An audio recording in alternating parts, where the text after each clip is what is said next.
Assalamualaikum warahmatullahi wabarakatuh. Perkenalkan, kami CGP Angkatan 11 dari Kabupaten Pemalang ingin melaksanakan tugas demonstrasi kontekstual modul 2.3 coaching untuk supervisi akademi. Saya Pandi Ahmad dari SD Negeri 10 Kebon Dalem. Saya Bung Herudianto dari SMP Negeri 3 Pemalang. Saya Arti Partawiguna dari SD Negeri 14 Pelutan. Selamat menyaksikan. Bismillahirrahmanirrahim. Selamat pagi Pak Ardi. Apa kabar hari ini? Selamat pagi Pak Pandi. Bagaimana kabar Pak Pandi? Alhamdulillah hari ini saya juga baik. Oh ya Pak Ardi, saya dengar Pak Ardi akan melakukan coaching.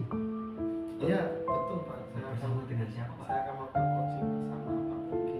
Pak Mugi. Ya kemarin tuh Pak Puki minta waktu saya untuk melaksanakan coaching. Nah, kita udah sepakat hari ini. Hari ini. Bolehkah nantinya saya ikut menjadi observer? Boleh hari ini. Boleh sekali. Siap. Jadi nanti di sini saya akan membuat sebuah rubrik analisis yang nantinya di sini saya akan melakukan pengamatan dengan alur Tirta ya Pak. Masih ingat Tirta itu bagaimana Masih. konsepnya Pak? Yang pertama ya ada tujuan. Oke. Lalu situ ada identifikasi.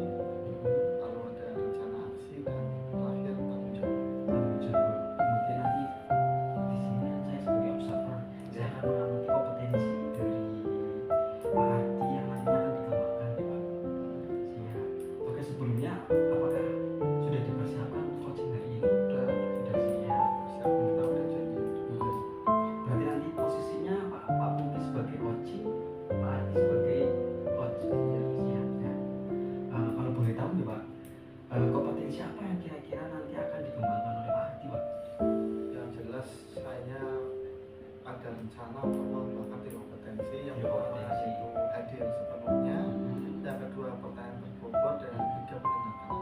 Mendengarkan aktif dari ketiga kompetensi tersebut, apa yang mungkin akan dikembangkan Pak?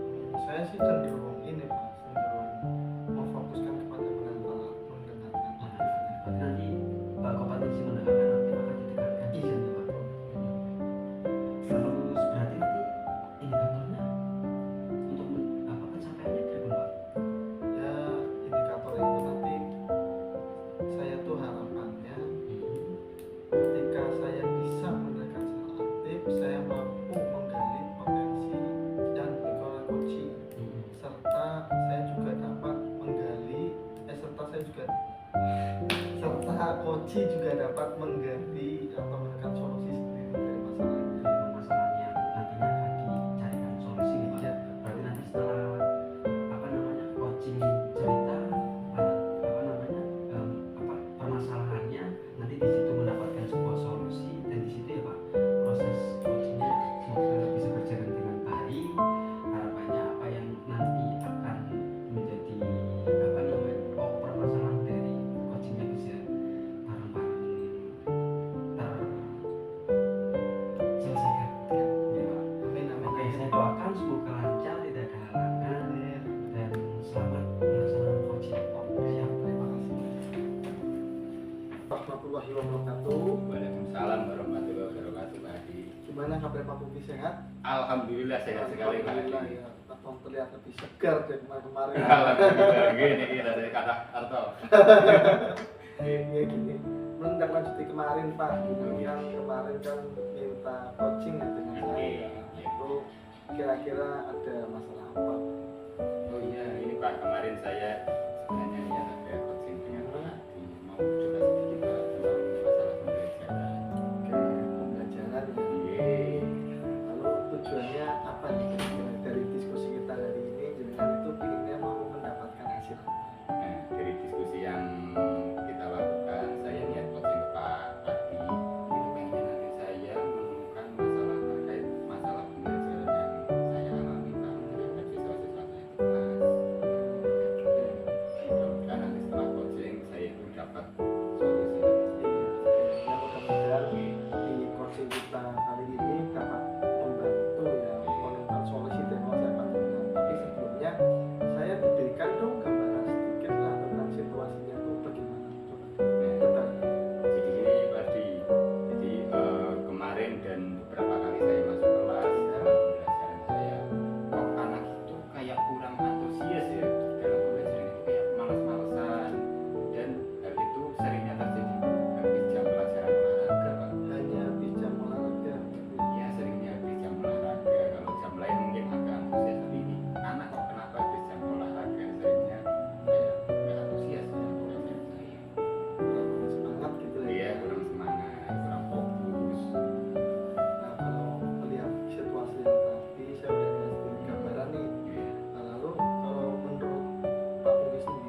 situasi saat ini di skala 1 sampai 10, saat ini situasi yang jenengan hadapi itu di angka berapa? Kalau saya mengira dari skala 1 sampai 10 ya Pak, mungkin agak rendah, situasinya 5 Pak. 5. 5 karena kondisinya terlalu Oh itu ya. kurang menyenangkan gitu lah. Saya merasa kurang kondusif untuk melakukan pembelajaran. Oke, ini kita tanya satu persatu dulu ya Pak. Jenengan pastinya punya kekuatan dalam hal ini untuk meningkatkan motivasi dan juga antusias siswa ya kan. Nah, untuk menggunakan kekuatan itu jenengan nanti mau gimana Pak? Kekuatan apa yang ingin jenengan tonjolkan lah untuk membenahi situasi seperti itu? Kalau kekuatan mungkin ya Pak, kalau saya lihat kemarin juga saya mengikuti pendidikan guru bergerak, Ya, ada yang namanya mungkin ilmu pembelajaran sosial emosi, di mana mungkin saya harus mengerti kondisi sosial anak, apakah siap mengikuti pembelajaran saya atau saya harus seperti apa biar mereka antusias, kelasnya kondusif seperti itu Pak. berarti jenengan sudah memahami tentang hal itu ya, yang makanya jenengan itu menjadikan sebagai kekuatan Iya, sebagai kekuatan. harap terus dari skala 1 sampai 10. Nah, kalau jenengan menggunakan kekuatan jenengan itu tadi ada harapannya di angka berapa? Saya harapannya kan tadi 5 ya Pak, karena Kondisinya kan 5, saat ya. ini 5. Sekarang kalau jenengan bisa memaksimalkan kekuatan jenengan itu kira-kira bisa harapannya di angka berapa? Harapannya mungkin saya nggak muluk-muluk naik sampai 8 lah atau 9. Harapannya berarti naik 3 ya. Naik 3 iya. Lumayan juga Lumayan, itu ya. naik 3. Harus langsung sempurna tapi Oh, pelan-pelan. iya. Proses gitu ya Pak Proses, Pungki. Nah, tapi yang namanya proses ya Pak tadi itu tentunya yang kita harus mengantisipasikan dari kendala yang ada. Saya yakin lah jenengan sudah bisa memberikan gambaran nanti mau menjadi apa, seperti apa. Nah, terus kita jabarkan dulu, kita dulu kendalanya Pak Pungki. Kendalanya itu apa? Jadi Kira-kira. untuk kendala pembelajaran yang kurang menyenangkan itu, yang pertama kan kayak kendalanya itu saya harus memahami emosi anak-anak saya dulu. Emosi dalam hati gitu kan. Kondisi ketika habis olahraga, psikologisnya ketika habis olahraga. Kemudian juga saya harus memahami pembelajaran yang menyenangkannya itu yang seperti apa. Kan tidak semua metode pembelajaran cocok untuk kondisi tersebut seperti itu Pak. Nah, untuk masa kendala itu rencananya nih jenengan itu mau melakukan apa? Kalau untuk rencana yang saya fokuskan, yang pertama itu saya mungkin akan membuat yang namanya RPP dengan pendekatan KSE. KSE, wah itu menarik itu. Bisa dijelaskan lebih lanjut Pak? Jadi RPP KSE itu RPP yang melakukan pendekatan lebih ke sosial emosional dari anak-anak saya. Saya harus mengerti kondisi anak-anak saya dulu, kondisi emosinya gimana. Kemudian setelah itu mungkin saya akan membuat pembelajaran yang sesuai Iya. dengan kondisi sosial mereka. Oh, itu menarik sekali itu Pak, hebat sekali itu. Berarti jenengan udah ada rencana untuk Iya. melakukan KSE ya Pak? Iya, KSE. Dan kita tentunya harus ada tadi planning untuk solusi apa kendala udah, sekarang planning untuk keberhasilannya Pak, indikator keberhasilan itu seperti apa? Ya, indikator yang saya terapkan ketika nanti penerapan KSE, RPP pendekatan KSE yang saya lakukan, yang pertama pasti mengurangi masalah yang tadi Pak. Kan tadi anak kurang kondusif, Ya, kemudian kurang antusias, mungkin kayak sebagian malas-malasan atau Iya. mungkin sampai. Ya, harapannya dengan KSE tersebut nanti anak-anak itu bisa antusias ketika pembelajaran, bisa kelasnya itu kondusif, aktif. Jadi dengan pendekatan itu saya harapkan bisa sukses. Jadi indikatornya itu kalau anak itu antusias, aktif, ruang kelas kondusif, itu saya menganggap bahwa pembelajaran saya itu sudah sukses. iya. Yaitu saya rasa untuk dari 5 ke 8 seperti harapan panjenengan melihat tadi kriteria keberhasilan juga seperti itu sangat mungkin dilakukan. Nah, tapi sangat mungkin dilakukan apabila segera dilaksanakan ya Pak. Nah, ini rencananya Pak Pungki mau kapan nih melaksanakan aksi tersebut? Kalau rencana ini Pak, rencananya kan untuk kemarin kan sudah terlewatkan ya Pak, maksudnya sudah jam olahraga, saya masuk ke kelasnya sudah kurang kondusif. Nah, habis itu saya punya pikiran untuk menerapkan pembelajaran KSD, akan saya coba menerapkannya mulai pertemuan depan Pak, pertemuan minggu depan. Oke, berarti kan ini masih ada waktu ya Pak Iya. untuk perencanaan hal-hal yang tadi lah, kendala juga sudah diantisipasi dan sebagainya. Sekarang siapa yang mau panjenengan ajak untuk berkolaborasi? Nah, yang pertama kalau saya ingin mengajak kolaborasi itu kayak guru BK Pak. Guru BK. Kenapa itu Pak? Kok bisa guru BK?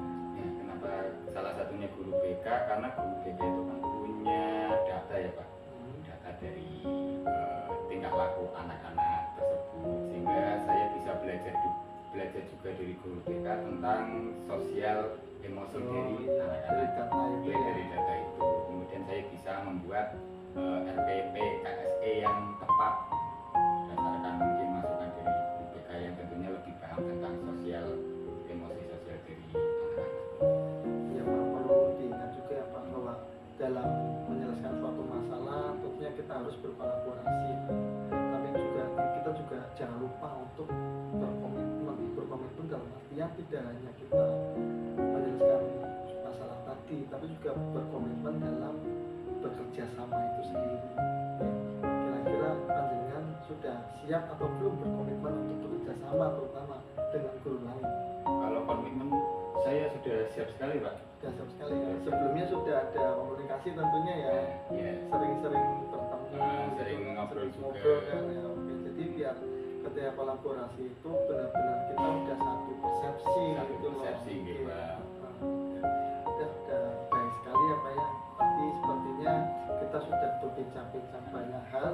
Sekarang yang ingin saya tanyakan tadi, saya ini kan tadi kan saya memberikan pertanyaan-pertanyaan saja ya Pak.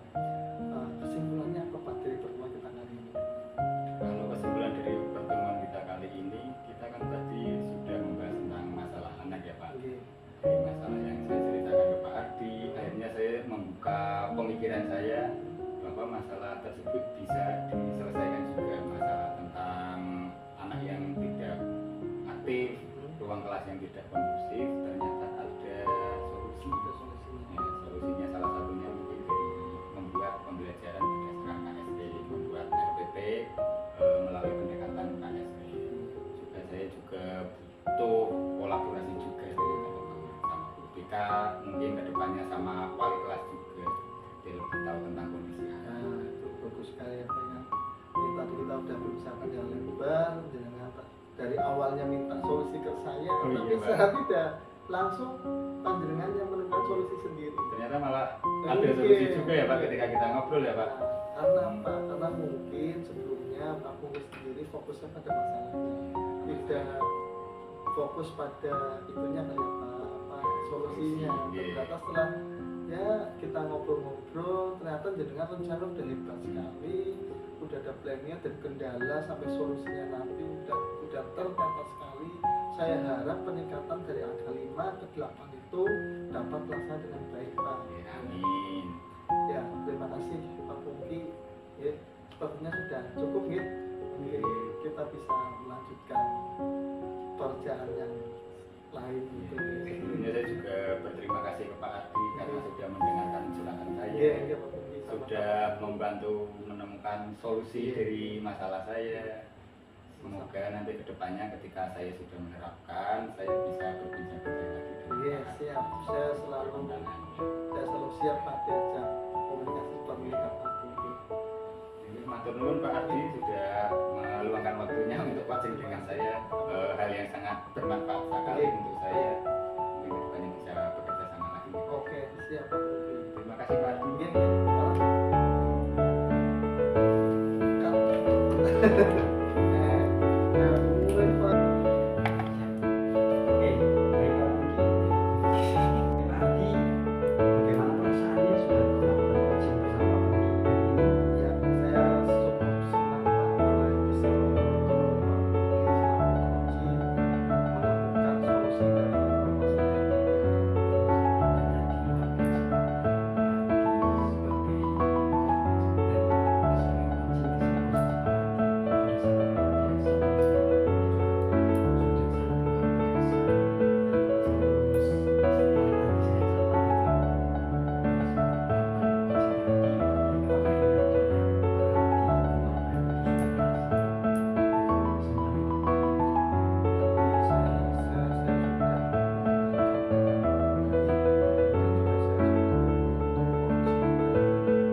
mengembangkan apa yang tadi kita bicarakan di awal pada saat pra observasi, ya kan, kemudian apa namanya indikator-indikatornya sudah terlaksana dengan baik, terus kompetensinya juga sudah berhasil, kemudian apa yang nantinya akan Pak Ardi kembangkan Pak selanjutnya?